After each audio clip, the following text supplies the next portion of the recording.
Ipman's role is one point that you're also going to tackle. And again, ownership of depot. Ownership of depots. No depot is working in Nigeria today. Right. So now, how would all of this not come in again to become a corrupt practice and unimplementable as we have experienced in the past? Thank you. Let me quickly address a point he raised before we went on break, and that is the adoption of gas may likely threaten revenue generation from crude oil, being an oil economy. Actually, adopting gas will allow us to export more revenue and increase our forex reserves, which will be better for the country. We're not going to eliminate petrol. We're not going to eliminate diesel in the next 10, 30 years. Probably the best case scenario is we get 25 to 20%, 20 to 25% of our vehicles running on gas, which would be a really good thing. And the other solution being pushed by Professor, I think has some challenges because the world is moving away from funding crude oil based project. It's going to be difficult to go to World Bank or any of the international lenders, which is where you're going to get the dollars to build the refinery, to give you money to build a refinery. It's pretty much going to be impossible.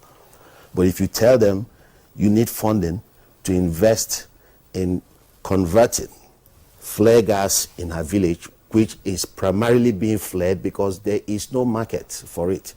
Now, what it takes to use that gas is the problem, right? You have to convert your vehicle, right, to convert it in sufficient numbers for the oil company flaring gas in a community to invest in gas processing plant, right? Very critical. So gas is not like petrol where you can build a petrol station and wait for customers to come. Gas infrastructure is driven by demand, a demand that can pay 100%. That is why Ipman is saying provide access to loans for Nigerians to convert, right? Based on that, they can now approach the likes of the gas producer in a village and tell her, look, we have 1 million vehicles that can take this gas, right? Pay 100% for it. So invest in gas processing so we can harness this gas. The problem with gas is demand. There's no market for it, right? And if you consider what Professor said, majority of Nigerians are poor. They don't have the money to convert their keke. They don't have the funds to convert their vehicles, right? And the other benefit is most of the vehicles in the country are old. We have 800,000 diesel trucks.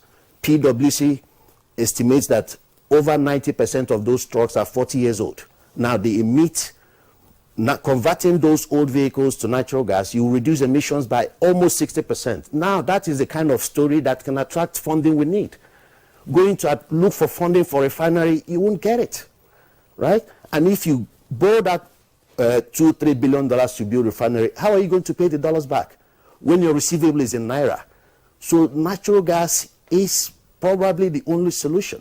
And Ipman, having existing infrastructure, makes it the cheapest platform to deliver this. Because when you go to pay for petrol or you go to pay for gas, you're not just paying for that gas, you're paying for the infrastructure, right? So with existing infrastructure, co-locating natural gas dispensers, you reduce your capex, and the end result is the cheapest possible product called gas, which most international development finance institutions, because they want Africa to transition from hydrocarbon fuels to the cleanest hydrocarbon, which is natural gas. It's a lot easier to attract funding for natural gas project than it is to attract funding to build refineries. In your estimation, how long will this policy be implemented before it can impact on Nigerians? Because we're talking about impacting. You know, we have over the years, we'll have this issue of ensuring that policies are properly and adequately implemented. And you know, when you don't implement a policy properly, people don't benefit from that. I also know that in every policy of government, anywhere in the world, some will complain about the policy, some will benefit from the policy, as the case may be. But the one that benefits, you know, a majority of the people could be the one that, you know, that can go. So how would this implementation really begin to enjoy it if by June oil subsidy is removed? Sure. So the best policies are the ones driven by private sector with enabling environment provided by government, which is what this is. The solution is here. There's already 250 billion to support gas expansion. It's there. So what we're saying, but eight-man member cannot go to the bank to borrow $300,000 to build a CNG station when the consumer is not there. A gas producer flaring gas in Madam Faith's village will not build a gas processing infrastructure when he knows the consumer is not there, right?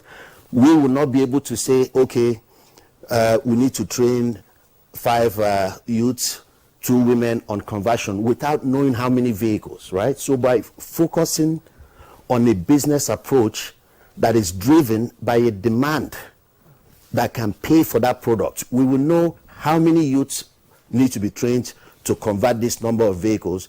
We will know how much gas we need. We'll be able to forecast that we're using 100 million scoff of gas today, but because this price is cheaper than petrol, cheaper than diesel, in 2, 3, 4 years, we'll probably need an additional 500 million scoff. You have a basis on which to start, right? And then lastly, Madam, what people don't also realize is, yes, we have insecurity, right?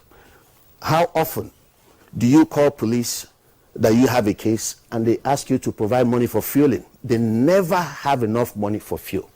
But with gas, and imagine what will happen when you remove fuel subsidy. Nobody's talking about that. So you'll probably have to go with wheelbarrow to take police to, because they can't even afford it at 195, at 1,000. Yeah. Whereas with gas, it's going to be cheaper than what police is paying for fuel. So fighting insecurity by converting our security vehicles to gas, by providing loans to the civil servants to convert to gas, you're saving them more money, you're improving the service delivery.